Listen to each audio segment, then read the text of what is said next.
Howdy, howdy. The weather the last 2 days has been phenomenal. It's February 28th today, I do believe. So February 27th and 28th in the Pacific Northwest has seen some sunshine. That's not a common occurrence, but I am friggin' thankful for it. I got a hot tea still though, because I just like tea. I'm trying to drink less coffee and it's working. But taking a break from doing some work. Some things have been on my mind. What was the title I had? Epstein, Bitcoin, false flag incoming. So I want to weave all of those things together. So let's start with Epstein. They had talked and talked and talked. You know, Trump campaigned on releasing the files, and all this talk. Finally, yesterday, we got the most quintessential limited hangout or controlled release that I think I've ever seen from the conservative movement. They're usually pretty good about not being so overt in their psychological manipulation. That's usually what the left does, but the right is now doing it just as well. The elite capture, it seems like, has taken hold within the conservative party, and that's how the ruling class does it. They just capture the elites. They saw the swing towards conservatism in the culture and said, okay, who can we infiltrate and navigate?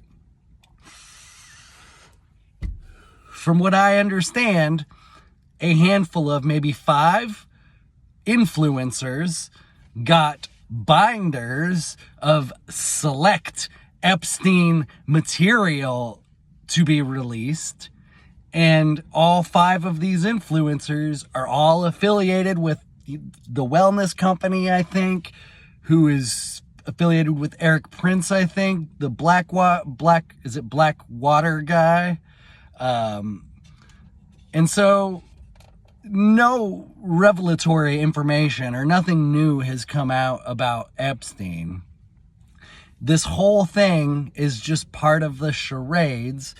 And those of us who are awake, we know that we're not ever going to get a full release of information, because the ruling class, A, is probably destroyed a lot of it, and B, they're never actually going to tell on themselves. That's the key right there, to tell on themselves, because they're all part of it. They're all participating in it. And so, yeah, that was a major letdown, but we all kind of knew it was happening.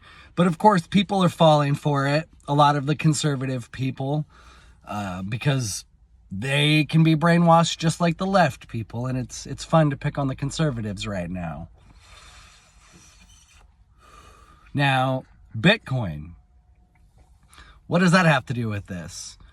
I don't think it's directly connected, but I do believe it is indirectly connected, in that the crypto markets have just, I don't want to say they've crashed, because I mean, Bitcoin's still 80 grand for a single token, but it was 100 grand. So that's like, what, a 20% drop.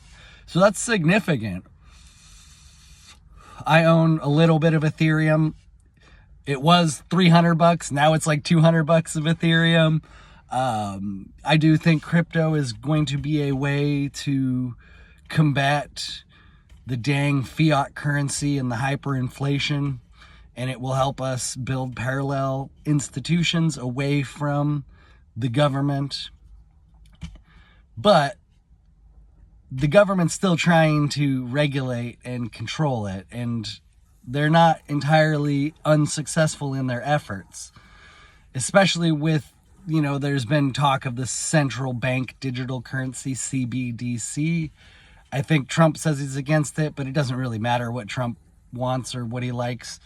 He's not still in charge. He has some power and sway, but he's not in charge.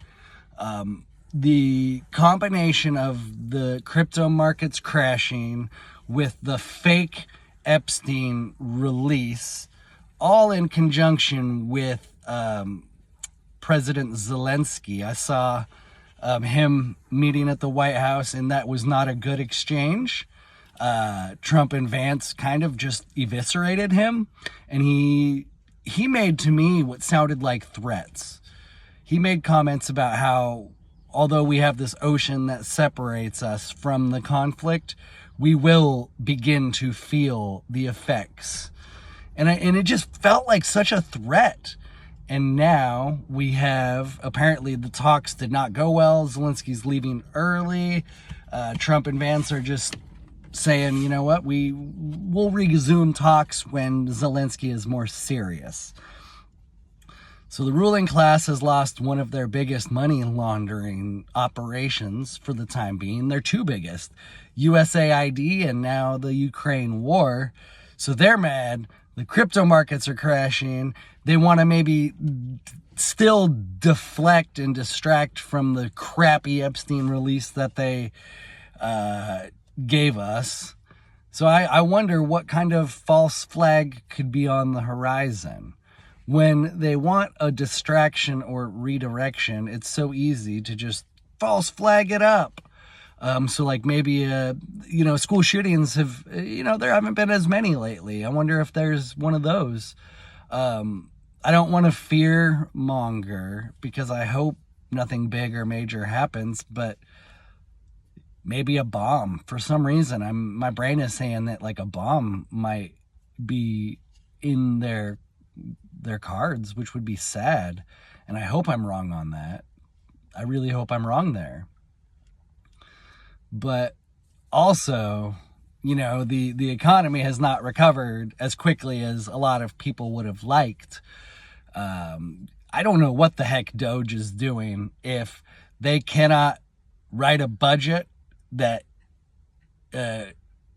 is not in a deficit. Right now, the budget the government's trying to pass is still running a deficit. What the fudge is Doge doing if they can't fix the freaking budget? And then there was talk of these $5,000 Doge checks, which, I'm not going to say no to $5,000, but it's a buyout. It's a bribe. I could definitely use some cash. My thought is they're going to make it available via the central bank digital currency. So you have to set up an account. That's what I think if they do a $5,000 Doge stimulus, that's what it's going to be. That's the Trojan horse. Anyways, I think that's enough rambling. We're never going to get all the Epstein files. Crypto, still a good investment, even though it's down. Now that it's down, it's actually the best time to buy. And a false flag, all you can do is do your own preparation for life. And if it's your time to go early, it's your time to go. And I'll see you in the next round.